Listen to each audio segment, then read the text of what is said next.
Hi guys, I'm back for the final part of this story of my IVF attempt with my own eggs. And I really want to finish this story by sharing with you the powerful realizations that I had within a few days of the disappointment of finding out that it didn't work. One was, even though it didn't stick, I did have that embryo in my body, and maybe it was in there for a few days before it left. And I did feel that, like I had a feeling of life inside me. And at that age of almost 47, it was an amazing, wondrous thing to feel that. And even if I had never ended up getting pregnant and having a baby, even just those few days of feeling that feeling was a beautiful gift for me that I really would have treasured, and I was treasuring, and I knew I might not end up having a baby. And I remember thinking to myself, I'm so glad I got to experience that feeling for a few days of having life inside me. So that was a beautiful thing.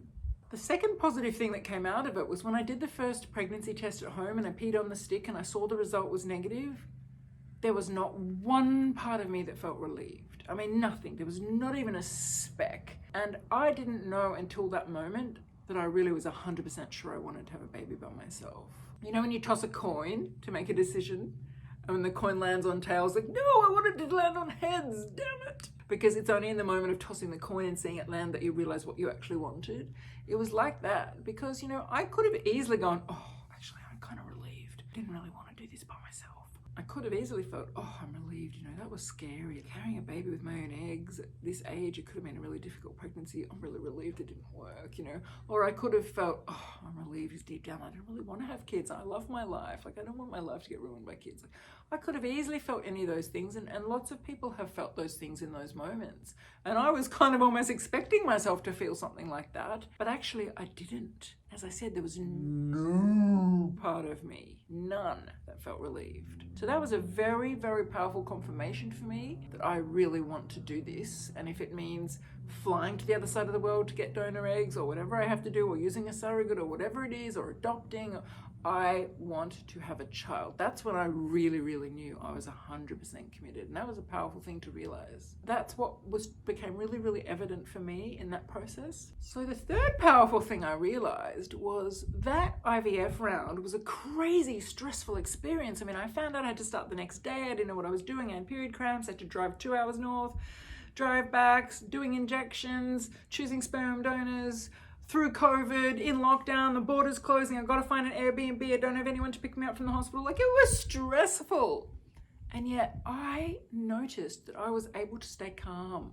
I was able to manage the logistics. I booked the Airbnb, I chose a sperm donor, I paid the financials, I signed all the paperwork, I did all the driving.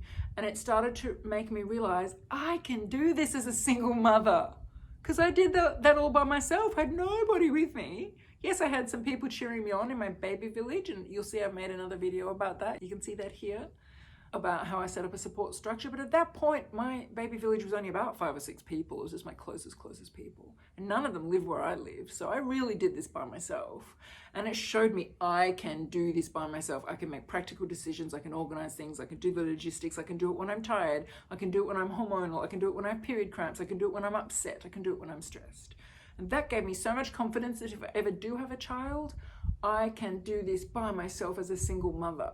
That really, really was powerful to realize. The fourth thing I realized, which is related to what I just shared, was that I realized I do have support. Yes, at that time it was only a very small group, but those few people were very supportive.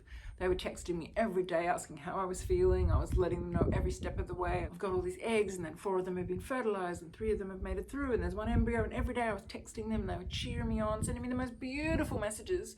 And I realized if I do get pregnant and I do go on this journey alone, yes, I'm the one doing it all and I'm capable of doing it all, but I will have a cheer squad. I really will have a cheer squad. And that was really, really important to me. I'm someone who needs a cheer squad, as I've shared in that other video that I made about that topic of setting up your own support team. So I really realized it in that month of doing the IVF that it was working. I did have support. I did have people cheering me on. That was really important for me to know, so that when I went and did the next attempt with my donor egg, that I would have that support, which I really, really was going to need. The fifth one, which I think makes me cry when I think about it, the fifth realization was I realized I was really glad I had done this attempt with my own eggs. Even though it was only 0.01% chance and it was never going to work, probably, it was extremely slim chance of success, I knew that I would be able to move on to using donor eggs knowing I had tried everything. You know, I tried with my heart, I tried with my soul, I tried with my money, I tried with my body, I tried with my energy, I tried with everything to make it work with my own genetics.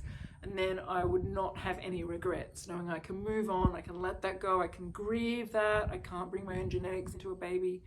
You know, my family line's not going to continue through me, all of the sadness, all of the grief, but at least I won't feel regrets. I won't always wonder, what if I tried with my own eggs? Why didn't I try, you know? And then if I did ever end up having a baby through a donor egg, I would be able to love that baby knowing that I had no regrets, there was no question marks, there was no wondering. And so I was really, really, really glad that I did that IVF attempt. I felt really complete and really glad because I knew I could move forward now and have no regrets. The sixth thing I realized was that I had been bloody lucky. I got away with that IVF attempt scot-free. And what I mean by that is I did it and I didn't have any big repercussions. Yes, I had a lot of disappointment and sadness when it didn't work. But other than that, I really got away with it. It didn't break the bank financially because I did it in Australia and we have Medicare here and it covers things like basic IVF, like what I did. If I had had to go to America and do the mini IVF, it would have cost me an absolute fortune because I would have had to travel, I would have had to pay for accommodation, I would have had to pay those clinics, I wouldn't have been covered by Medicare. I mean, I didn't damage my body. I actually didn't have any bad reaction to the IVF hormones. People talk about the hormonal roller coaster. I felt fine. I felt no different. Didn't have any impact on my mood. Didn't have any impact on my body. I didn't gain any weight. I didn't lose any weight. Like I just felt completely normal through that whole IVF month. Now maybe if I'd done it 5 times, it would have been different, but I only did it once and I felt fine. I think the bigger thing that I realized I got away with was rolling the dice with almost 47-year-old eggs was always a big risk. I have friends who've gotten pregnant with their own eggs in their mid-40s and it's been very, very, very, very devastating. They've either had miscarriages or they've carried a baby to term that wasn't healthy, or they've lost a baby late in the pregnancy, or that, you know, like there's just really major complications can happen. And I'd always known that trying to get pregnant at almost 47 with my own eggs could have really brought about any of those consequences. And I could have been very, very likely, at the very least, that I would have had a miscarriage, let alone worse. And I got away with it. I mean, I got away with it. Like I put this embryo in, it just decided not to stick. That was it. Nothing. I didn't go through anything. So I felt incredibly lucky. Like I remember just thinking, God, I got away with that. I needed to do it to show myself I'd done it so I'd have no regrets and maybe it would have worked. But now that I know it didn't work, I'm glad I only did it once and I'm glad I got away with it. And I know that a lot of people have tried IVF in their mid-40s or late 40s and have had really difficult consequences. And if you're one of those people, my heart goes out to you. I really, really feel for you. I can imagine how incredibly devastating and stressful and exhausting and heartbreaking that must be. I just count myself very, very lucky that I didn't go through any of that. And I had been saying the whole time when they put the embryo in those days when I was in the Airbnb in Brisbane, playing songs to the baby and sending love to the baby, and I was saying to this baby all the time, to the spirit of this baby, if you are chromosomally normal and able to have a healthy, normal life, please stick around. I will love you to the ends of the earth. But if you are not chromosomally normal and not able to have a healthy, normal life, please leave. Please leave. I was saying that because I knew the odds were very strong that it probably was not chromosomally normal. I hadn't been able to test the embryo. In Australia, through the clinic I was at, they wouldn't test the embryo. So it was a really big roll of the dice for an egg that was almost 47 years old, even though the sperm was young. It was considered a very geriatric embryo. I hate that they use the word geriatric, but in fertility terms it was. So I felt very blessed that I didn't have any negative consequences from the IVF attempt. Very, very lucky. I know it's unusual and I know I'm very lucky. So someone was watching over me. Maybe it was my mother, but I was very lucky.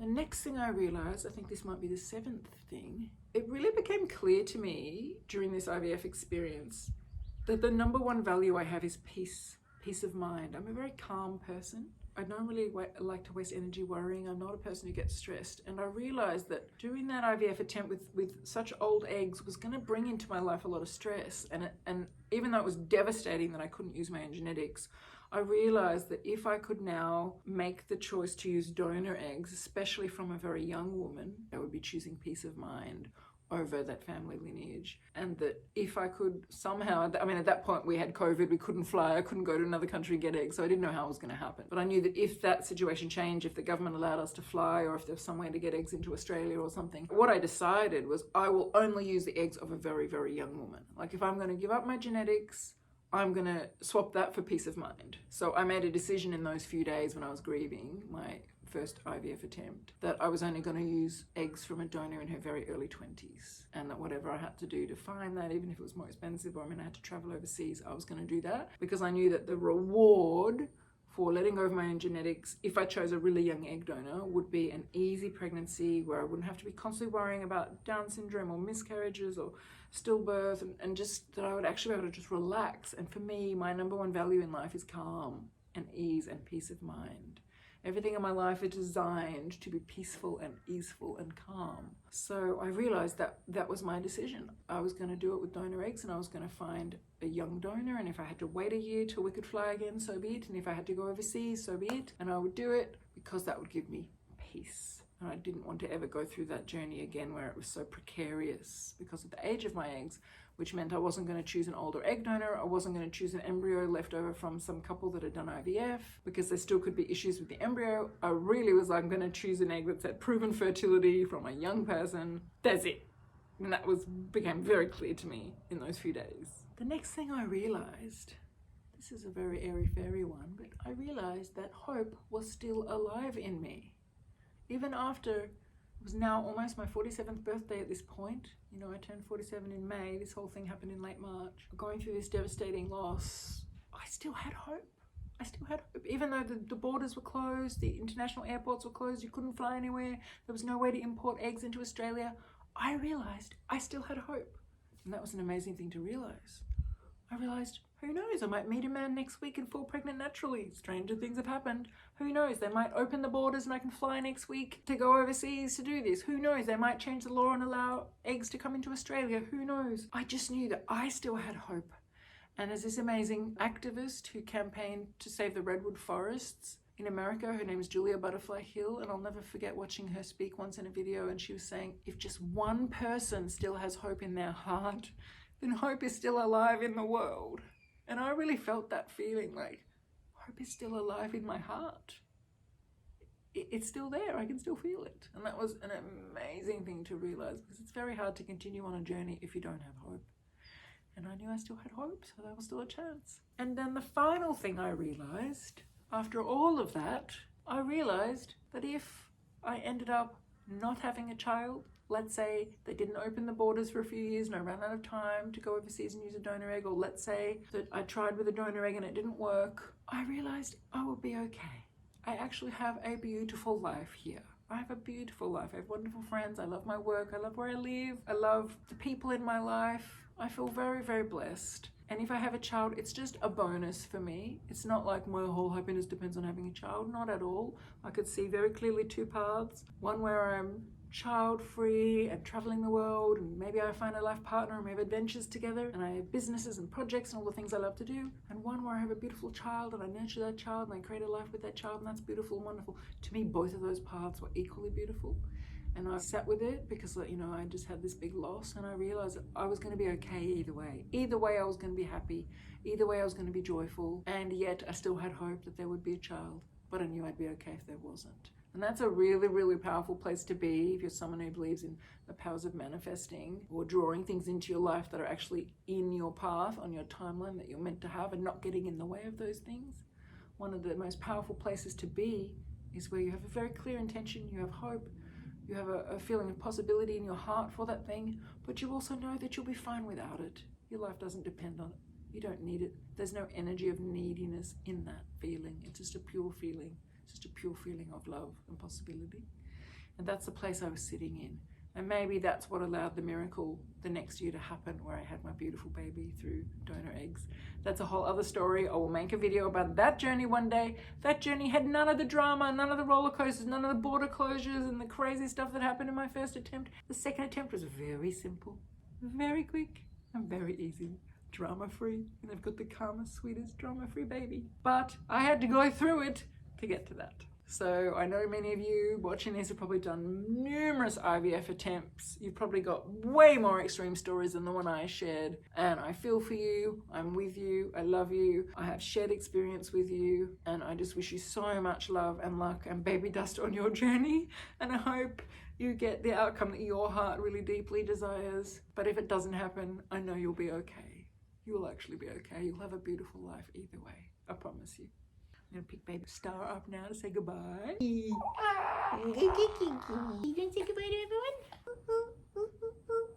Thanks for listening to Mummy's amazing rollicking Hollywood story of her first ever IVF journey. Thanks for watching. Oh my love.